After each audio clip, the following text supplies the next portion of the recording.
Yayi Boni, Nicéphore Dieudonné Soglo et Mouamadou Bouhari convoqués devant la Cour constitutionnelle du Bénin. Voilà un épisode loufoque qui aurait eu sa place dans Mamadou Ebineta. À moins que le Bénin ne soit entre-temps devenu une ridiculocratie, rien, absolument rien de rationnel ne justifie ce que d'aucuns à juste titre ont déjà qualifié de provocation.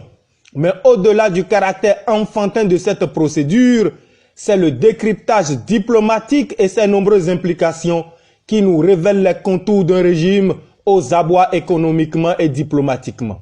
Je m'explique. La nature même de cette convocation en fait un trait d'union entre le minable et l'irrationnel.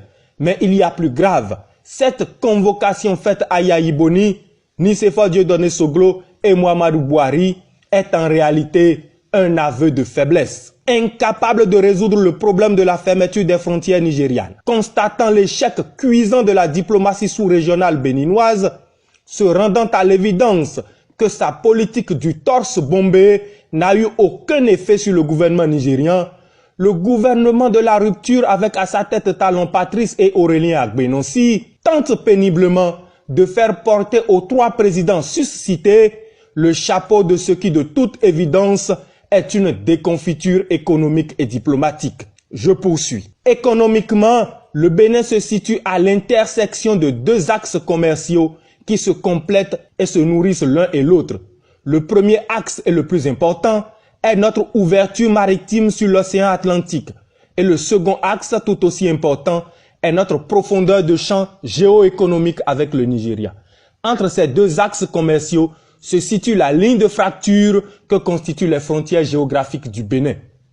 Tous les problèmes que nous avons en ce moment viennent de l'incapacité du gouvernement de gérer les frontières du pays au profit de toute la nation et non au profit d'un seul homme. Constatant que le contrôle et l'utilisation de nos frontières sont du ressort exclusif du chef de l'État en exercice, la cohérence politique, morale et économique aurait voulu que ce soit Talon Patrice qui soit appelé à donner des explications devant l'auguste Cour constitutionnelle. Voilà la vérité. Le folklore d'une plainte émise contre trois présidents en dit long sur les soubresauts d'agonie d'un gouvernement qui transpire l'incompétence. Au port de Cotonou, il y a moins de navires que de cheveux sur la tête d'un chauve.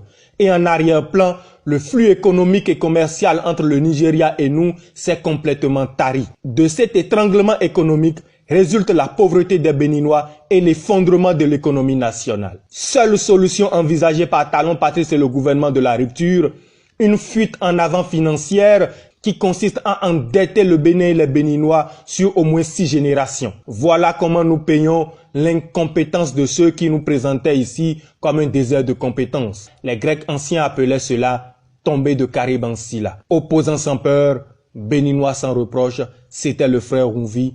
À vendredi prochain. Et d'autres pensent que je suis arrogant. Ils ont raison, le peuple est mon roi. Hey,